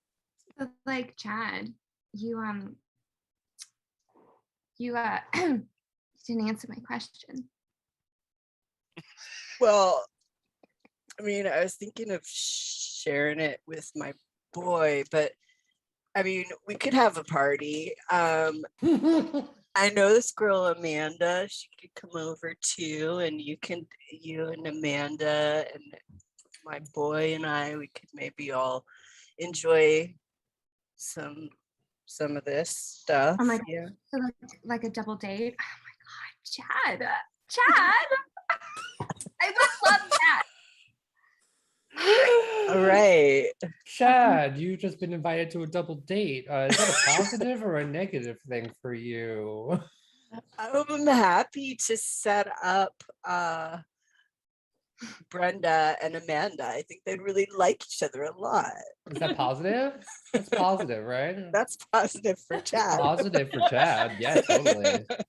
And Chad's card is totally something as cool as two people cross paths and everything changes.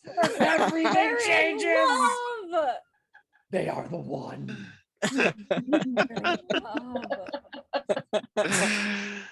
I can't believe you drew the tilt 5. Congratulations, you found the highest tilt in the deck. And it happens to be the romance card.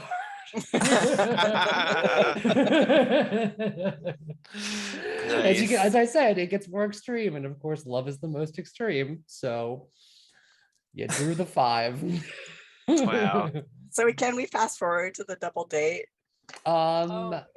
We can, because technically, we have to play out Chad's flip of the switch, and the double date can come later. That's technically how that plays out. We have to stay within this scene. We have to end it in some way. So, okay.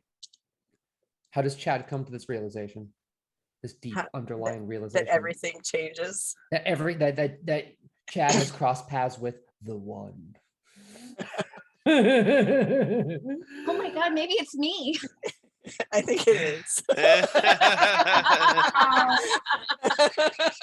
It's mine. You're always stealing my stuff, Red. So yeah, do you want to join us tonight? I didn't even catch your name, but you're really buff. Wait. Me? Yeah, I'm into that. Do you work out? Yes. Yeah. Oh, okay. Yes. Yeah. Yes, I do. Yeah, you should come over tonight. I'm I'm sorry, but what's happening? What's happening? I'm sorry. I thought this was a double date. Brenda, go with it, Brenda. I'm sorry. Are you trying to get with me? Because, like, no. Just go with it, Brenda. I'm here to help you. Oh, okay. Okay, girl, I got you. Okay. Yeah. Okay. Yes, I would like to join your double date. Yes. Yeah, and then you can try some of that crotch rocket, and I know you're gonna love it. You're gonna love that crotch rocket. Maybe we can lift together or something. Hey, I could lift all of you, no problem. Really? Oh, I like that better. Oh, right. my god.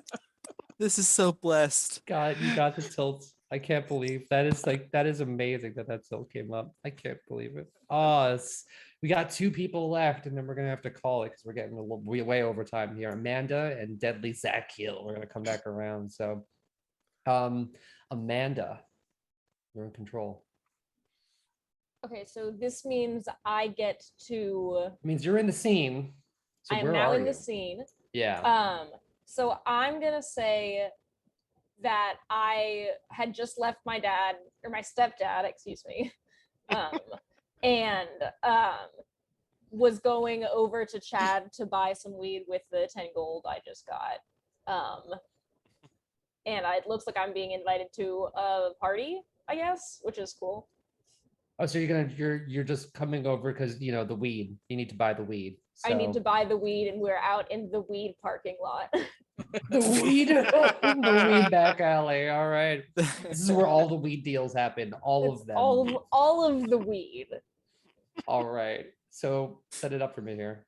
How's this? How are you walking in? Welcome to the Rocket Zone. Rocket Zone. Hey Chad, like, are y'all doing something? Are you selling right now? Yeah, actually, I was gonna invite you. We're having a party tonight. Oh, sweet. Yeah, I'm not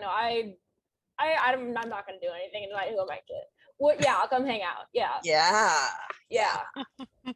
You want me to like bring some snacks or something? That sounds good. Yeah, I got you. Yeah. I got you. Cool. Who's your sick new friend? Oh, this is Red Guar. Sick. She Okay, hot? cool. Yeah, no, I can dig it. Yeah. Yeah. What's up? Yeah. Oh, and this is Brenda. I think y'all might have a really good connection. Oh, sweet. Brenda, what's up? What's your deal? What are you into? I really love pepperoni pizza. I feel like sometimes it kind of like, kind of like controls my life a little bit. It's kind of weird. I don't know.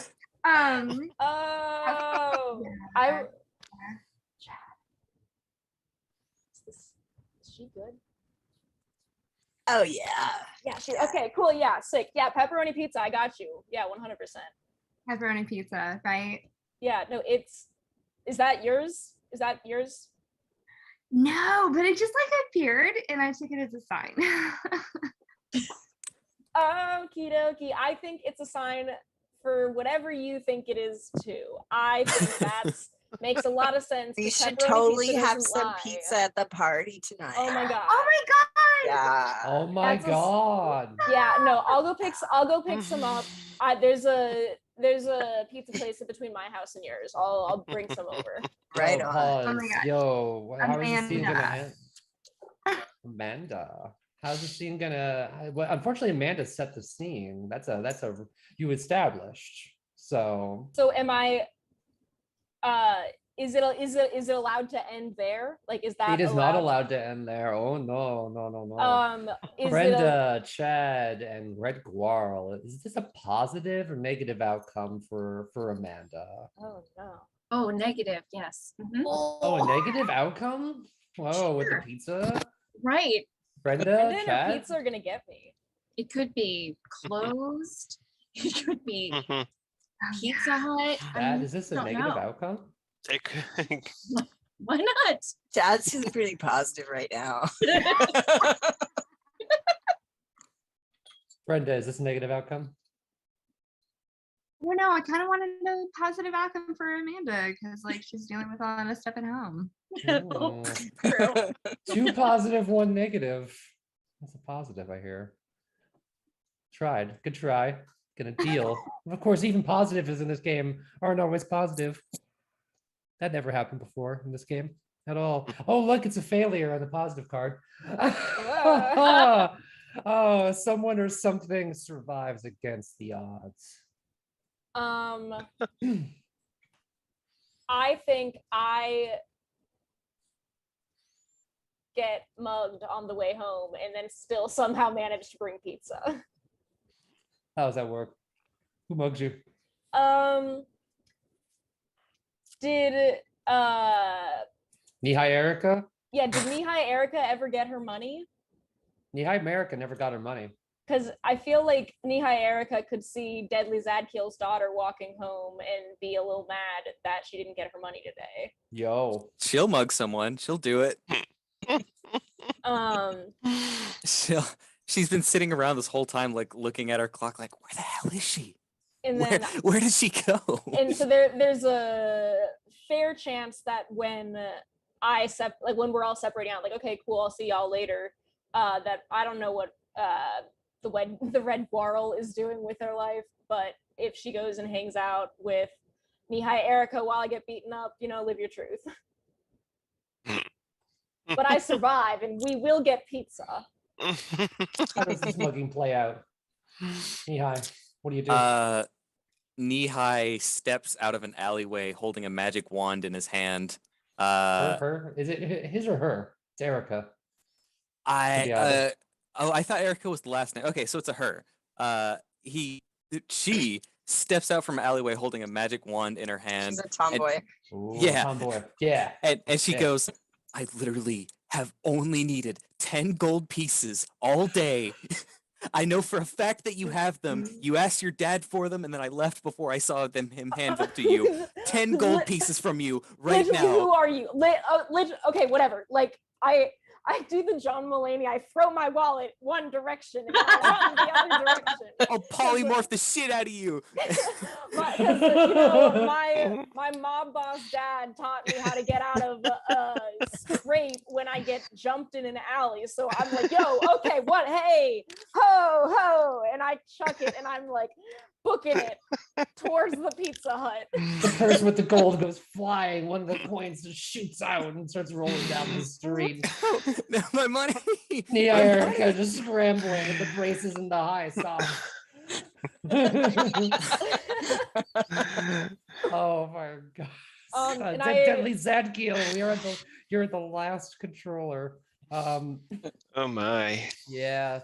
What are you gonna do with all this? What are you gonna do about any of this? Where are you? You can choose to be anywhere. You can make. Well, I feel like at this point he is at the Pizza Hut collecting his cut from the owner of the Pizza Hut when you go to get your pizza, and you come to me on 2 for 4 Fridays, right? Asking me for a favor. Yes. That is the most post-credit scene I have ever heard of in my life. I run in sweating, and I'm like, oh my god, you would not believe what just happened. What are you talking about? I'm here collecting my cut from these people. What are you doing here at a Pizza Hut? I'm having a games night with a couple of pals. I'm gonna go over to Susan's house and we're gonna play games. I feel like you're lying to me. I don't know why you would think all right. that. I'm here to grab some pizza for my friend Susan. It's a couple of pizza. There's more than one person there. Okay, thank you. Give it 2 pizzas. Give it 2 pizzas. Thank you. Go. Get out of here, kid. Oh, all right. So wait, I think Zadkiel, you just established, so you just follow through on the scene. Amanda, you get the choice of resolution, positive or negative for the deadly Zadkiel. I think that's positive because I think Amanda likes to pretend that she doesn't like the deadly Zadkiel, but I think he's a nice guy, even though he's in the mob. Yeah, even though he's in the mob. Cool. How does it tilt? Let's find out. Guilt, somebody panic. He knows. Oh, Zadkiel. How do you panic? How do I panic? How do you panic? Well, she just told me that somebody mugged her, so I'm freaking out, and I'm telling all my goons to go out and find this kid. We're freaking it. It's like an APB. Boss, what do you mean? Someone came after your daughter? Right. I'm telling you, go find this kid. Gotta give him the clamps, boss. Yeah. Just do whatever you gotta do. Right. What the hell are the clamps? What is that? Clamps? No. I don't know. Maybe not the clamps. Just find them. All right, boss. So I won't use the clamps this time. One day. You need to go back on your medication. No, they don't call me Clamps Thompson for nothing, son. All right. Older gentleman. I mean, you've been in this business less than me, but you're above me. It's a complicated situation. I respect you, sir. I respect you. I just want you to know that I respect you and your daughter. Fine. Use the clamps, whatever. I'll use the clamps on that knee high. When I'm done with knee high, it's gonna be. There won't be knee high. It's gonna be waist high.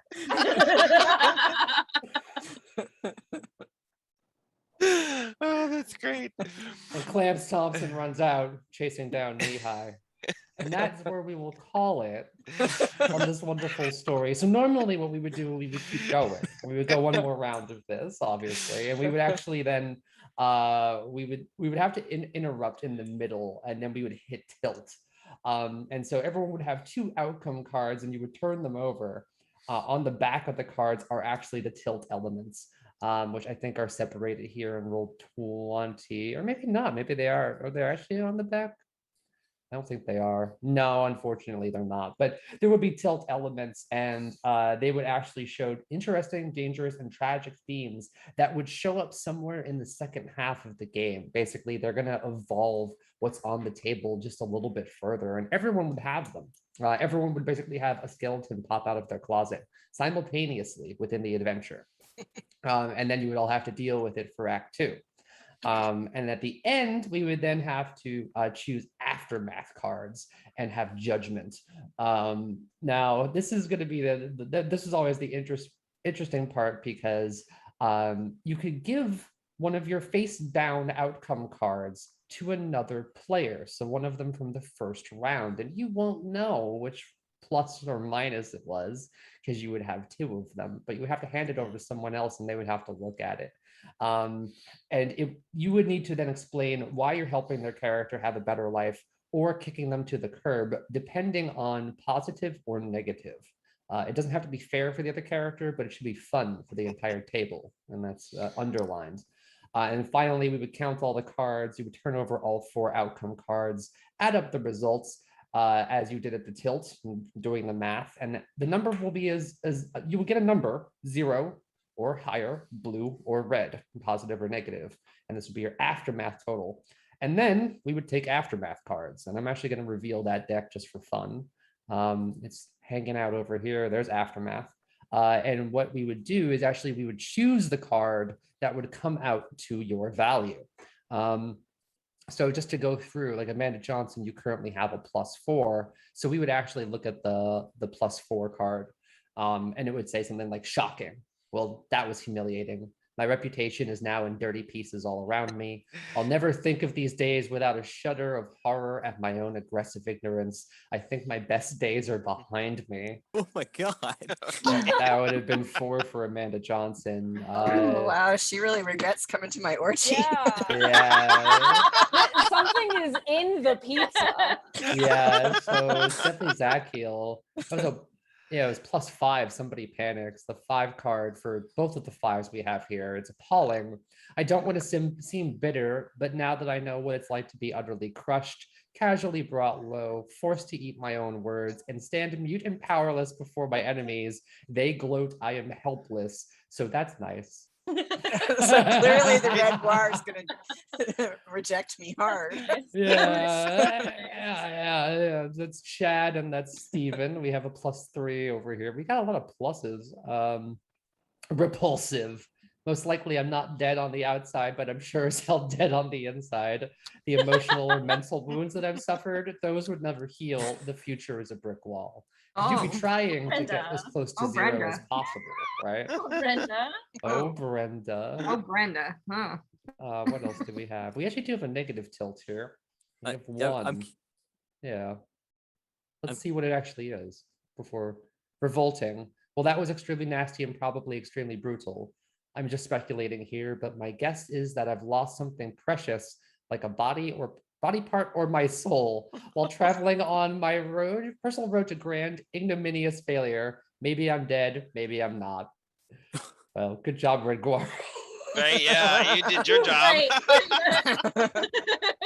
So what were we gonna ask here? I didn't mean to interrupt. Yeah. Just out of curiosity, where is knee-high gonna end up after? Oh. Gonna tilt up at the corner. Yeah, it's +3. So I think we lost Robbie though for a second there, but I'll write it out. It actually is the future is a brick wall. 1. Not dead on the outside, but dead on the inside. So yeah, and as you can see, 0 is the I'm probably not dead because there are worse things than being dead. I'm gonna take a moment and think about it and get back to you what the most concerning and what the worst thing I can imagine is. I may ask you all for your advice. It's so nice and neutral, like oh, it's not great, but at least I'm here, you know. Oh yeah, here's like the negative reds, which actually gets up to tolerable. And then there's also the positive blues, which is inspirational. If you can get all the way up to +12 somehow, then you can possibly turn it around. But that's very hard to do, especially when everyone's passing cards around to you. Yeah. That was super fun. Yeah, That was super fun. That was neat. Yeah, that was really excellent. great. Any questions about Fiasco or anything from the night? I was just gonna say it reminds me a little bit of the game Telephone, you know, but just in a different way, kind of. Yeah. Exactly. Speaking of which, Gartic Phone, if you want a free online telephone game, Gartic yeah. Phone is the place to be. Oh Yeah. yeah. Well, let's just, we always do one final thing. MA just said in the chat, most results are not good for the characters. Correct. Brenda, what did you take away from this tonight? We always do takeaways at the end of the stream. In terms of like the actual gameplay or the story, or the From what you've learned tonight, is there anything that you think you can take away from the night and apply it in your work, or perhaps something that you noted that you really liked, or anything like that? I mean, I definitely like the improv part of it, and I like having essentially like the ability to both either have a story prompt, which I know is something that some of the kids I mentor, they have an issue with, that is they just get like so stuck in their head, they don't know what to say first, or having the option of like getting to just sort of see where it winds up. I like having those two options because I think it allows for a lot of play within a comforting structure that I think would help people who may have a lot of trouble sort of visualizing how to start something. And I would recommend for that, if you haven't seen the game Dixit uses picture cards. I love Dixit, yeah. Dixit's also great for this as well. Yeah. I was thinking the same thing, Stephanie. Even, you know, when I think of my own experience playing D&D with our cohort, is like I felt a lot less self-conscious in this, having a character that's already been created for me, and imagining how that could be similar for clients that I work with. That there's some freedom in not having to have so much of your own stuff kind of mixed up in your character creation. So it feels a little freer to play with. Yeah. What you'll also see as well is that people will be attracted to cards or topics that actually already naturally occur to them. It's kind of interesting. So even though they won't say them out loud, they very frequently do choose the cards, and they end up walking similar paths anyway if they actually get the choice of cards, unless it's randomized. But I think Zach Heel, you were going to say something? I was just gonna say it's neat to like ways to get from here to there in a story plot. You know, sometimes you just get a block, and this is really good to try to, you know, just throw something in the middle there that can get you from point A to point B. It's really neat. We didn't talk about the kickers either. Kickers are in the book as well, and they're actually just simple sentences that are built to kick you off into a scene. So even if you get stuck and you really can't think of a scene, the book comes with a few. That way, even the players who are not creative can do something. Yeah. Kickers are cool. I like kickers a lot. They appear made and made randomly rolls them and then just injects them into a scene whenever the scene gets boring. So that's also a type of kicker. Who do we hit? Yeah, Robbie, Chad, and Amanda. Let's go to Robbie and then Chad and then Amanda. Sure. Ask about things that I can take away from this. Yeah. As a college student, yes, with an interest around this, I think something Probably a little bit with more structure to it, but specifically with trying to make a setting with the people that are going to be in the game. It's chaotic and it's wild, but it is unfiltered ideas. And I think that if used correctly, sort of on like a session 0 or a session -1, you could come up with a world that the players really feel invested in because it is their own creation. So do you know Fate, Robbie? Fate? Fate, Fate. I do not. You want to look up the Fate core system. That's also another great session 0 tool that you basically just explained, but it does the same thing as Fiasco. And it does it within session 0. So yeah. And yeah, yes, indeed. Okay. Colin, Yeah, I'm trying to learn Fate. Oh, nice. Yeah. Yeah, because I want to be more storytelling focused, and so that was like another thing that I really like about this. It was just so collaborative and storytelling focused, and also like I'm kind of a lazy GM. I want the therapeutic structures I'm going to use are going to be treating the game as like an experience that then the people afterward kind of pull out, what did I get out of this and how does it relate to what's going on in my life? And so this is really good for that because it's what we call in expressive arts therapy, low skill, high sensitivity. Like you don't have to have a lot of skill, and you can do a lot with it, even you know. And it's not as a GM, I don't have to have a whole lot prepared. I really like that. And the surprises will probably bring out the stuff that, people need brought out in it without me trying to put together something that's going to bring that out that might just feel really stilted and artificial. Yeah, very good. No, I totally agree. And the Dixit deck works as well. And any deck, honestly, with symbolism can work with this. Geek Therapeutics deck. Product placement. Amanda. I think kind of on a similar note to what like people have been saying, I like the prompt card of like, here's like a base concept because it gives you something to anchor to. And then you can, actually use your creativity in a way that you're not like, oh, is this going to be a funny thing? Is this going to be enough? Is this going to be whatever? Because you're like, okay, it is on a problem scale that is what the game wants to progress the game more. And then you can like add the flavor on top of that. And I think that is like a very good level of responsibility for like a person who has never played this game before to just jump right on in. I think it's like I like how both guided and free it was. And it gives control to you when you should have control or when you could have control, but then always balances it against control with another player, so that way it's always shared consensus. And then it also hides the portions where you get to really choose, because you're choosing basically nothing. It's a random choice. With the positive negative deck, there is some strategy if you want to play, but like no one does that. Everyone just sort of shuffles cards around because it's funny. That's the point. The point is just to enjoy yourself. Excellent. And enjoy myself I did. Wonderful. Yeah. I'm glad you all had fun. Definitely. I'm glad you all had learned to look it up. It's a lot of fun. It's only $20. It's a super cheap game to pick up. And the rules can be manipulated in many ways. So with that, thank you so much, everyone, for coming. And thank you at home for joining us as well. And a special shout out to the community manager for Geeks Like Us for dropping by and bringing all of your friends. We really appreciate that. So we'll be back, I'm guessing, on Wednesday. When are we back next, Crits? No.